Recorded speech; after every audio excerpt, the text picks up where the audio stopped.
Hello, everyone, and welcome to our first PhD event. My name is Alina, and I'll be a host today. And I'm very happy to introduce Susan Berishai, who will talk about PhD application strategy for you. Thanks again for joining, and let's start. Don't forget to post your questions in Q&A tab, and you can also upvote those which you'd like to be answered. Let's start. Susan. Thank you, Alina, and welcome everyone.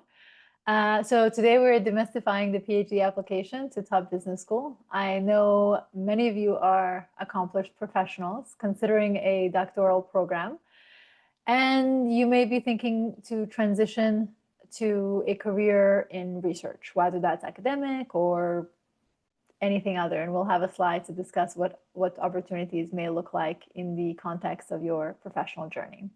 So this session is really specifically designed for those who are in the early stages of understanding what a PhD application really requires.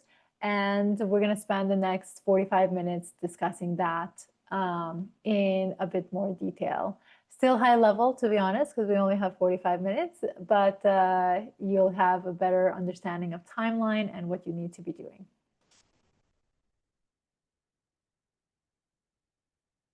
So before we dive into the application process, we're going to be clear about what you're signing up for. This is not an easy decision to make, and no one should approach this decision very easily. A PhD is fundamentally different from an MBA, and I want to make sure everyone understands this from the outset. PhDs are designed to train researchers. You are preparing for academic faculty position, research roles at institutions like think tanks, maybe positions at places like the Federal Reserve or banks as economists, or corporate research scientists roles. This is not a path to traditional consulting or investment banking or general management roles that MBA candidates typically pursue. So if those are your goals, the latter, then the MBA is the right place. But if you really want to do research, then obviously the PhD, and this is the right conversation for you. The time commitment is significant, typically 4 to 6 years of full-time study, and the selectivity is extremely high. To give you perspective, Harvard's MBA program has a class of about 900 students each year, whereas the PhD program across all business disciplines, which means accounting, finance, marketing, organizational behavior, strategy, admits about 20 students total. So we're talking about really low single-digit admission rates because these are actually fully funded programs. Schools are looking for individuals with very specific profiles, people who are committed to research, who have a clear research agenda, and who will contribute to academic knowledge in their field. The application and the applicant in the application needs to demonstrate this level of focus and commitment from every component of the application and every sentence throughout all the different pieces we will be discussing.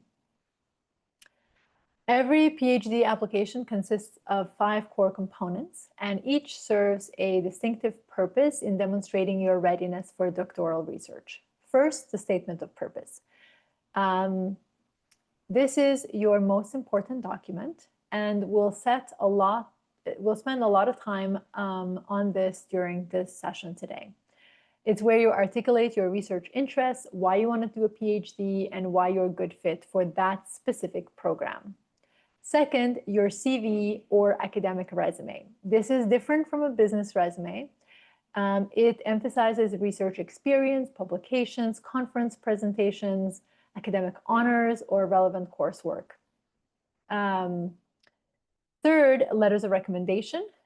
You typically need 3, and these should ideally come from people who have people who can speak to your research potential. So ideally, it's someone in an academic setting who maybe you've done a master's and you have had a professor who supervise your thesis. That would be a great person.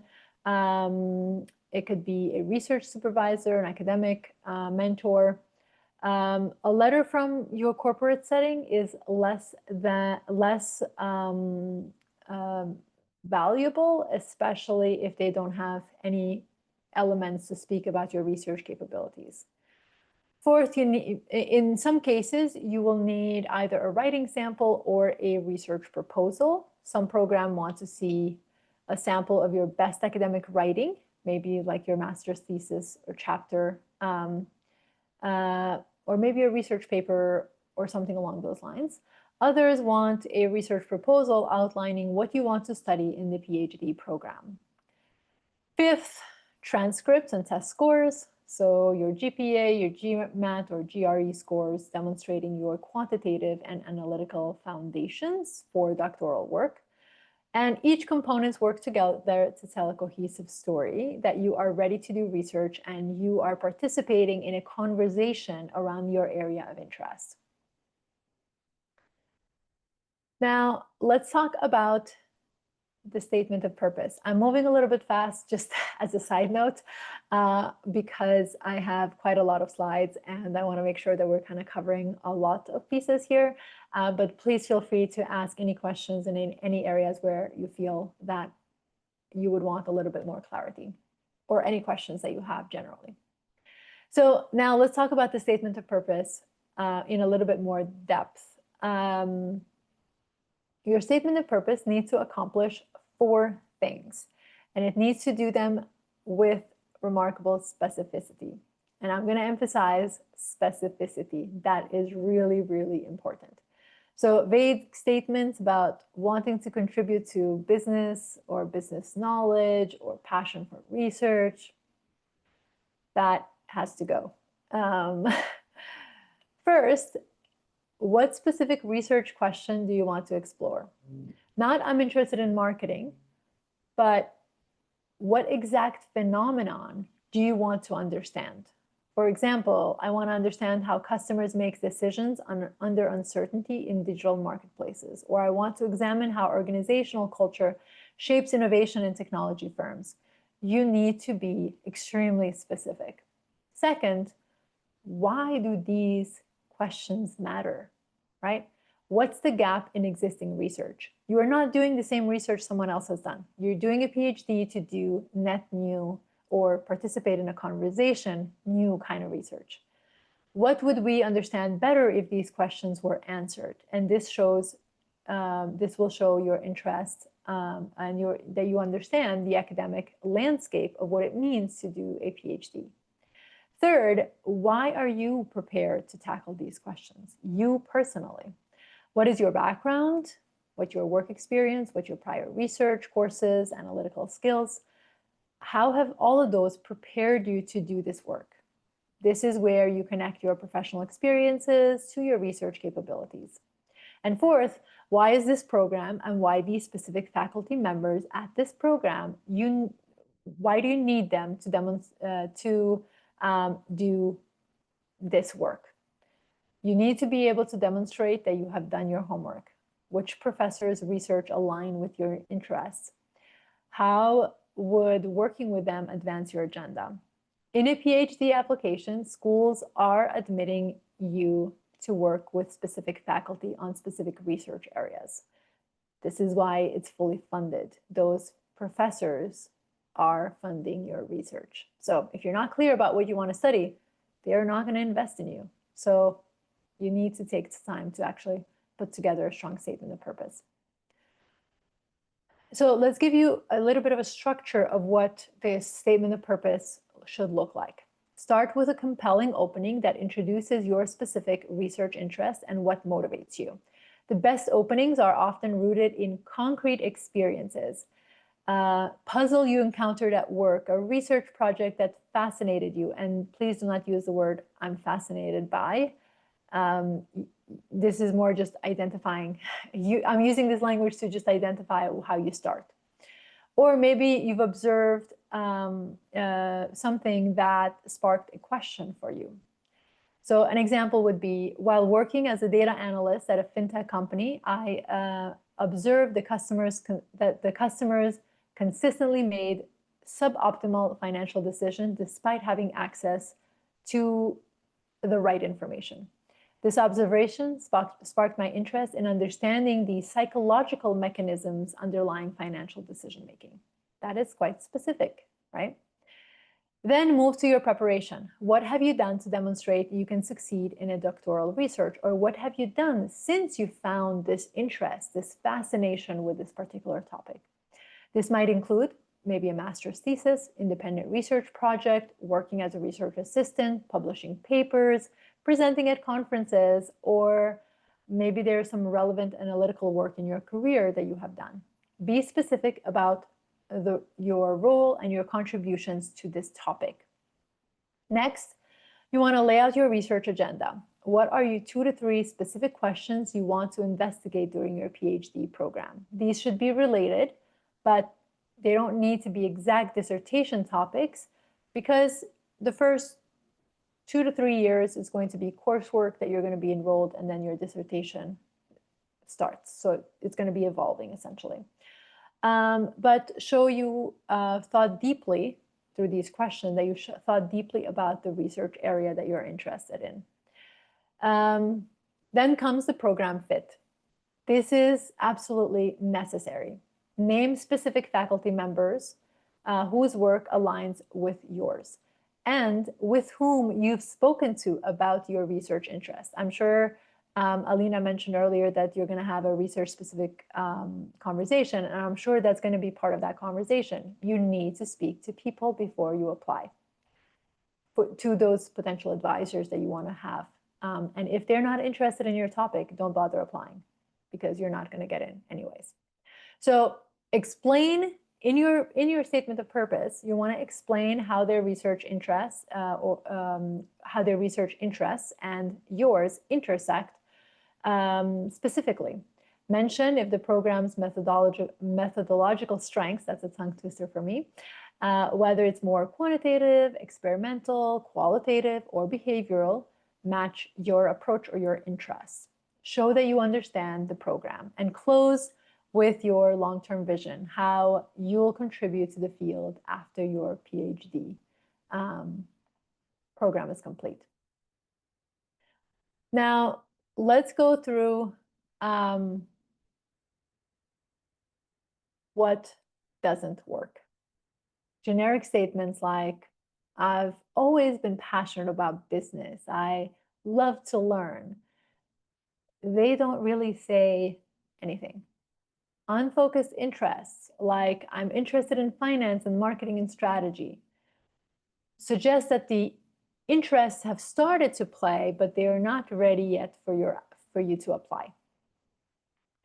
Failing to mention specific faculty is absolute red flag. They are the individuals that will support your application. If you've never spoken to them, I mean, imagine going to a job interview and never meeting your manager, the person who is actually funding you. How is that possible to get a job? The same thing with the PhD program. And also overemphasizing your professional achievement without connecting them to your research capability is going to miss the point. Remember, the admission team is the advisor, is going to be part of the admission team evaluating your candidacy, and is going to endorse your application to the dean to say, I want to fund this person because this is how they're going to support my research.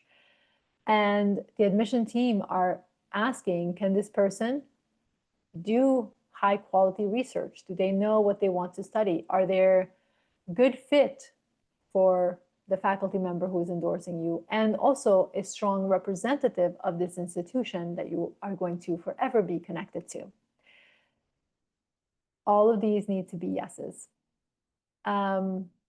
Doctoral research requires methodological skills, and you want to show you have them throughout your entire application. And the statement of purpose needs to show you're not just an accomplished professional, but you are someone who's prepared to be a scholar in your area of interest. Now let's go through the CV. Your CV for PhD application is very different than a resume you'd use for a business for jobs or for an MBA application.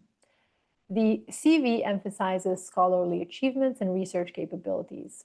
Education typically goes first and includes details like a thesis title, if you've done a thesis, relevant coursework, and academic honors, if any. If you wrote a master's thesis, that's what you're going to include. You're going to include research experience, list sort of the positions in your research assistantship. Maybe you worked with in a professor's lab. Maybe you conducted independent research. All of that would go there and describe what you did in that particular role. If you've published papers, presented at conferences, or have working papers that haven't yet been published, those would still go there. Even if you haven't published something, it will go in there as well.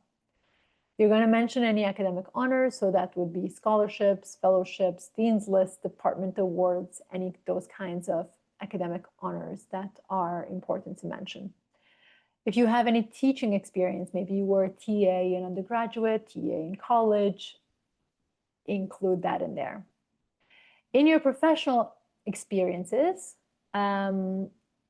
you are going to really focus on showcasing the skill sets that you are bringing to the table, more so than, optimized a business or an angle of a business. You're going to connect your work to research and analytical skill sets. So be specific there. And then if you have any software or technical skills, like maybe you have, R, Stata, Python, research methodologies that you have, practiced or used, you would include those in there. Unlike a business resume, an academic CV or PhD CV can be longer than 1 page. It's typically 2 to 3 pages, depending on how many years of work experience is.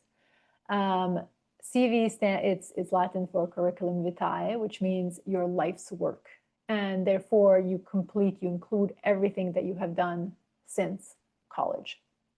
So however many years of work experience, you're going to have multiple pages.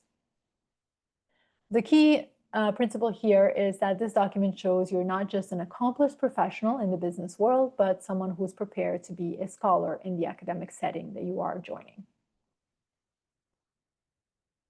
Now, letters of recommendation carry huge weight in the PhD application, and the source of these letters, so who you're asking, is going to matter immensely.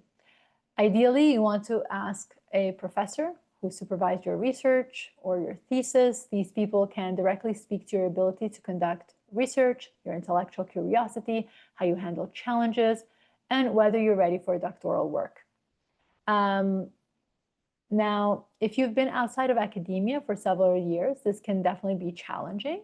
You may need to include a letter from a professional supervisor, but choose someone who can speak to your analytic abilities, independent thinking, and capability to do rigorous work. It still has to be a supervisor. It cannot be a peer or someone that is that you've had conversation with but never actually worked together.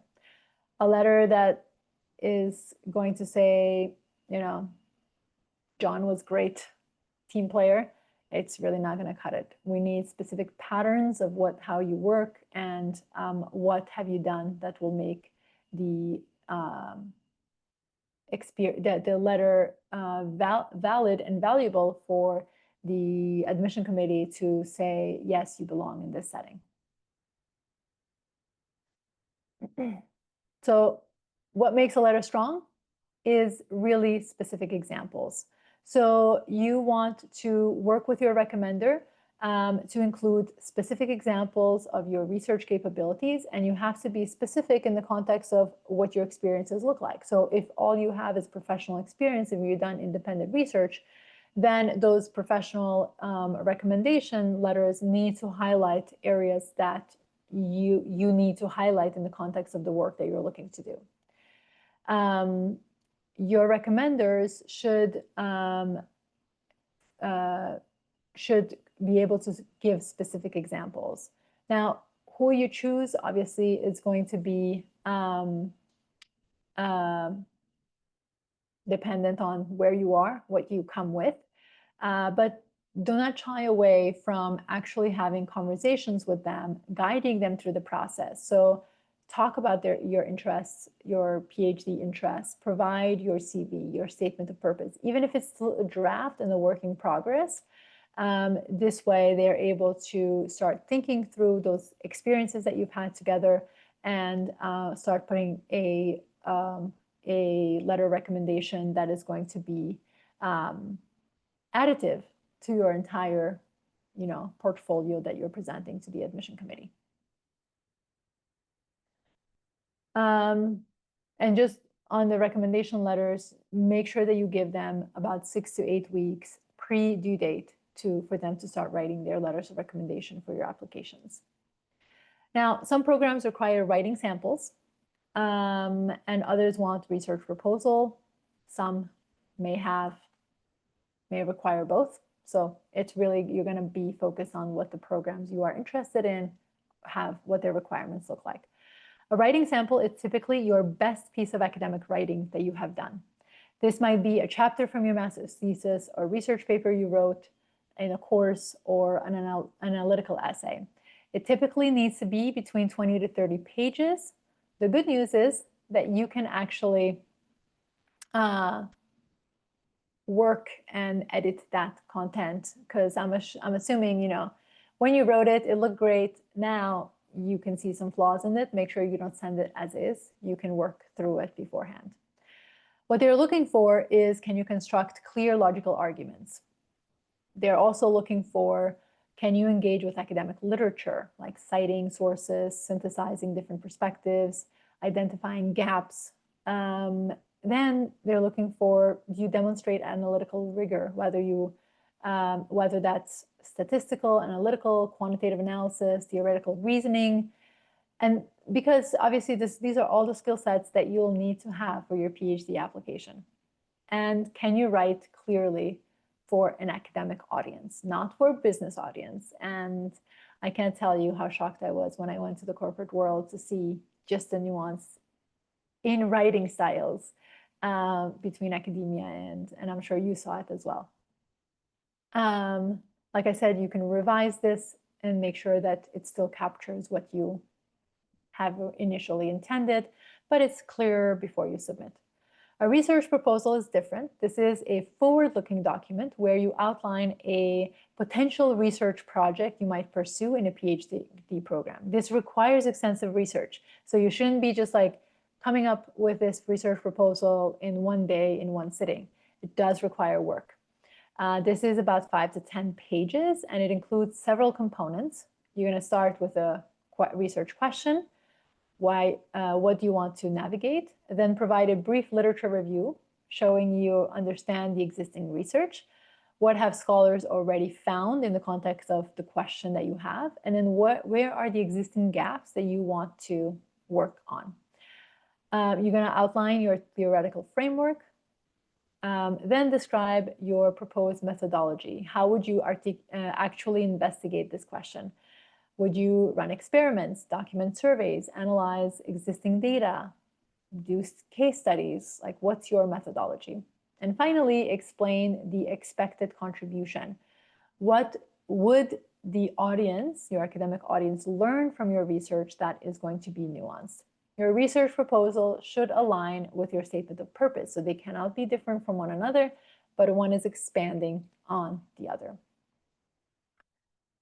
One important thing to note, programs vary whether they are going to have the writing sample or the research proposal, or give you a choice or ask you for both. Read the requirement well in advance, even though for the purposes of this session, we're talking about individuals who are like essentially a year in advance of their applications. This is the right time to look at what the requirements look like now, so you can start your preparatory work, because this requires substantive preparation before you are ready to apply to these top-ranked programs. So we're going to look through what does this timeline actually look like? So applications for fall 2026 program are due in about a month or two, depending on which program. So if you haven't started, this is not the cycle you should be targeting. We're really more focusing on those who are looking to start in the fall of 2027 with deadlines December 26, January 27. That gives you about, 14 months or so until that deadline. So at this point, you're going to have to cast, or you should be casting a wide net with about 8 to 12 programs you are interested in. You're going to research their faculty extensively, take or retake your GMAT or your GRE, and reconnect with potential recommenders. Start reading also content on the research in your area of interest. Now, after that, we're going to move into narrowing down your list. So if you started with 8 to 12 schools, you should be eliminating some of them. You shouldn't be applying to that many schools, because if you are, that means you're not really being focused in your research, right? You're not really digging deeper. So you're narrowing down to 6 to 8 programs with strong faculty fit, who's doing the research in your area that you are interested in doing. You're going to reach out to faculty for information gathering kind of conversations, create detailed program notes. You're going to start outlining your statements. Then you're going to identify and polish your writing samples. This is going to take you a substantive amount of time. And obviously you want to make sure that you're laying out all of these details as, incremental, forward-moving progress. And then 9 to 12 months, you're going to start drafting your statement, updating your CV and academic, CV through an academic format. You're going to finalize or start finalizing, at least getting into the 80% of your writing samples. And as we get to the 3 to 6 months, you really should be at the really, really final stages. So final revision, you're going to start submitting as applications opening up. Don't wait until the deadline. Start submitting when applications actually open. Make sure that you have your transcripts ready, and make sure you understand what the school is asking for. Are they asking for official transcripts or unofficial transcripts at the process of your application? And if they want officials, you need to make sure that you gather those details beforehand. And then after you submit, January through March, typically we have interview periods. So you want to make sure that you are preparing for those and submit, obviously, land your interviews when you go through this process. Because getting an interview is really, really difficult for a PhD program. But even so, when you do get an interview, the probability of actually getting the seat, it's really low. In the context of making your application work for you, every component should reinforce the same narrative. This person wants to study X, they are prepared, and our program is the right place. That's what we want the admission team to read as they read your whole application. And you have to be extremely detailed in your statement of purpose. You have research interest. You want to highlight your faculty that is the right fit for you. It's not everyone. It's typically 1 to 2 people in a school that's going to be the right fit for the research you want to do. Just because admission teams or institutions don't admit 2 professors with the same area of interest, right? Your research needs to showcase your experiences, your preparation, whether that's analytical or quantitative or research. Your letters of recommendation need to really confirm that you are ready for a PhD program. And your writing sample and proposal should showcase to the admission team that you have the intellectual rigor that they're looking for to succeed in that program. You have the right kind of questions. You're thinking in the way that the school tends to think. And of course, your test scores and all of those pieces need to match the competition you're dealing with.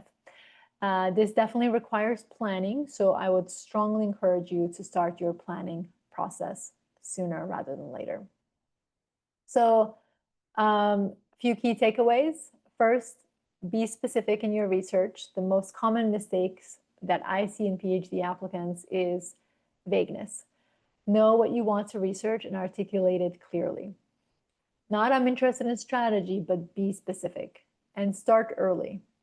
Typically 12 to 18 months out, especially if you haven't necessarily done a lot of research. It's planning time. You have to really start developing your work, and even earlier than that.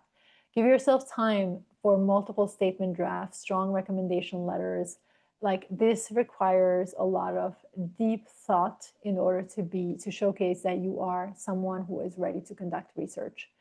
And then third, you're going to demonstrate fit. You have to show that you belong in that community that you are applying to. And that's going to come through in your conversations you have with students, and the conversation you have with those faculty members who you're hoping that they're going to want you in as part of their class. As we know, generic applications don't work. And you also want to be coherent across your application. Everything needs to be additive to a holistic story of who you are. So don't think of your research as one thing, your resume as another thing. They are supporting one another across the board, every piece of every information you include. So PhD requires focus, clear direction, commitment to an academic or a research career. That means you have to be extremely purposeful and extremely thought out before you actually submit your application. Now, once you're there, there's an opportunity to change your mind, to continue to do research, because like I mentioned earlier, your first 2 to 3 years are going to be courses more so than actual research. But if you haven't done any research beforehand, if you haven't thought about what you want to research beforehand, it makes those 2 to 3 years extremely difficult, and you are at risk of not having funding to fully complete your PhD by the end of that 5 to 6 year period of time.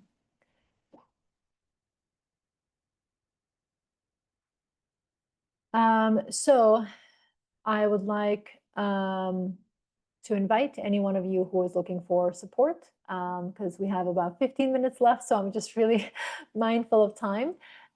If you're looking for support to help you through next year's application or the year after that application, I invite you to reach out for a consultation and see if there's a mutual strong working relationship, to make sure that you're putting together your best application for and reach the strongest programs that you are aiming for in a PhD program. So reach out to seadmissions.com and you can request a consultation through that page. So let's make sure that we can answer a few questions. Hello. Sure, Susan, thank you very much for the presentation. And we do have several questions here, so let's start. The first one is, how much GRE, GMAT score make an impact in selection? How can I get a sense of competitive scores for a particular business school, such as Stanford, GSB, Wharton? Yeah. I would say with a PhD, your test scores do play a huge role, especially, I mean, like in business school, but it's exceptionally more challenging, right? So I would look at, some schools do have, I don't remember if GSB and Wharton do report those numbers, but look at the top percentile, because those are table stakes when it comes to these kinds of schools. It's not that your full academic capabilities are reflected in that test score, but it's really when they have so many applicants that they are applications that they're receiving with individuals from top scores, that becomes sort of like the standard of what the expectations are. Now, that is one component. If you have strong test scores, but don't have your research thesis, you don't have your sample writing if they require one, don't have the strong letters of recommendation, no matter what your score is, you will get rejected, because that is one component in terms of, you know, ability to do research, ability to have discipline, to do something really challenging. But at the end of the day, they are accepting PhD applicants for their minds, how they think. And if that's not captured in your application and that's not reinforced by the letters of recommendation, then you are not ready for PhD. Thank you. If we already have a master's in computer science, does it speed up the whole PhD process, like total years? Not necessarily. I mean, you may be able to waive some classes depending on the program, if you've sort of done the prerequisites, but it doesn't typically speed up the process. You still have to go through the research, through the coursework that they're asking you to do, you know, continue your questioning down the line to getting to your final process. Typically, on average, it takes people 5 years to complete a PhD. Some are able to do it in 4 years, but that's like extremely disciplined and like not doing anything for those 4 years other than your PhD. So so a master's helps because you have clarity in the context of what you want to do, and the classes that you take is going to be more helpful for you, but it's not going to speed up the process itself. Thank you. Is there any space for individuals who comes from corporate professional ladder and did research in that context to improve business outputs rather than academic pursuits? I'm sorry, I was coughing and I didn't get that question. Do you mind repeating it one more time? Sorry about that. Sure. Yeah, it's quite long. Yeah. Is there any space for individuals who comes from corporate professional ladder and did research in that context to improve business outputs rather than academic pursuits? So a PhD is not always focused on academic, like a, you know, you'll hear people have, you know, PhDs and are working in the corporate setting. So you can definitely improve and kind of end up working in corporate, but not necessarily as like a manager or something like that. You are really working in the research components, maybe I mean, there are people who have like PhDs in data science, and that's what they're bringing to the table in the corporate setting, but they're doing research in the context of the work that they're assigned to doing. And it's not, so some people will do academia, other people can go into government, particularly policy related to education or related to whatever it is that they're studying. Other people will go into, you know, work at think tanks. Others can be in, you know, economists or something along those lines, depending on what their field of study is. But it's mostly focused on working with really complex data and questions to move a space, a conversation forward. It's not managing a product per se. Thank you. Hi, thanks for hosting this session. Thank you for your feedback. For international students who has undergraduate in top local university, what would be the minimum ideal IELTS score for writing or speaking? And is there minimum of published research to get admitted? There's not minimum published research to get admitted. You have to have, you know, demonstrate that you have participated in that. So sometimes you have published the research, but you are like the third name on that research paper. That's okay. You could have contributed to a research without your name being on there. That's also okay. But it's really what you do with those experiences that you have and how those experiences have influenced your thinking in the context of the research you want to do in the future. And and I missed the first part, which was something about IELTS. Yes, IELTS. IELTS, I would say, I mean, it depends on the program, but because a PhD requires really strong command of the English language, you are going to want to have, I think, like 109 or something like that in the scores at a top ranked program, sometimes even like 111, 114, something along those lines. So a strong English command, because as a researcher, a lot of the work that you're doing, you are publishing, and not having strong command of the English language is going to definitely impact your ability to do that effectively and timely. Thank you. Can we ask our passed out students to write LOR? I was a professor earlier. Will this be count as unique? Students? Mm-hmm. Past students? No, typically, no. They're not looking student or peer or subordinate reviews. They're really looking for your ability to conduct research, and a student would not have that capability to actually say how strong you are of a researcher. So the answer would be no, you should not be asking. Like, don't be creative, just ask, just provide what they've given you or what they've asked of you, essentially. Thank you. What is the range of GMAT score one should target to get into PhD? I would say you should be like in the 700 plus focus edition of the GMAT score. Thank you. Susan, we have 3 more minutes, and I see right now 3 questions, so I think we'll be able to answer them. Perfect. I'll be speedy. Yeah. Yeah.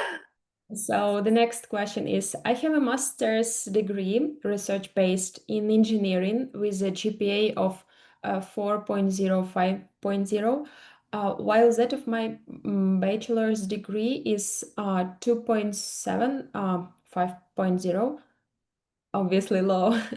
With 13 years of industry experience, do I stand any chance of admission of a PhD program?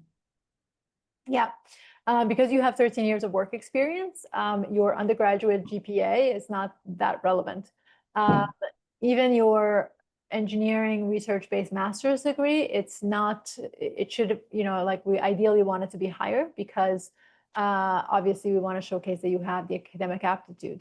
What is going to be really important to counter this is your GMAT score. So you have to be like 710, something like that in the focus edition, to really counter, to demonstrate that today you are no longer the same person that you were when you were in college 13 years ago. Thank you. Do you have any advice for someone with extensive industry experience who wants to pursue a PhD to address an issue they discovered during their professional work? Yeah, so I'm assuming here there's no like actual research experience. So I would really start planning for a PhD, and start looking at ways that you can present your thinking, present the research, present your findings, essentially, even if this is and obviously the research that you have done. So you can attend not attend conferences, present at conferences, and start building your academic conversation portfolio, so that when you have a substantive enough, it doesn't need to be like, I spent 10 years doing academic research and then I applied to a PhD, but you want to have a couple of those that demonstrate that you are really committed to this topic, to this problem that you've discovered in your work, and then you can start applying. So that depends on how much time you need for that to happen, is when you should consider making the transition. Thank you. Is there any deal breaker for age limit to pursue PhD in the US, for example, late 30s? No, you should be fine with late 30s as a PhD applicant. Thank you. If it has been a long time, 5 years, after I finished my master, is it okay to have a professional referee? Yes, you can have a professional reference, but 5 years ago, it's still okay to use someone to use a academic advisor. If you have remained in contact with them since you then did your master's degree, then they can continue to they can speak to your continuity of your sort of intellectual capabilities that they witnessed even in conversation, not necessarily in speaking, like in the research. But they would have an opportunity, like you have 3 recommenders for most schools, so one of them should be academic as much as possible. So if you haven't had a relationship with the individual since, I would consider actually reaching out to them and start building that rapport before you make the ask. Thank you. I can see one more question in chat, so let's have it quickly, Okay. and then we'll end our session. It is understandable that SOP should mention about certain topics, areas of work that professors at a target university would be working on, but is it necessary to reach out to them directly before applying? Yes, 100% necessary. I have not yet seen a single person be admitted without having had conversations with professors at the research institution. When they are reading your SOP or TIRE application, and they think back to who has reached out to them, who is really curious to learn more about my research, right, that I'm spending my life's work on, they will see that you've never reached out to them.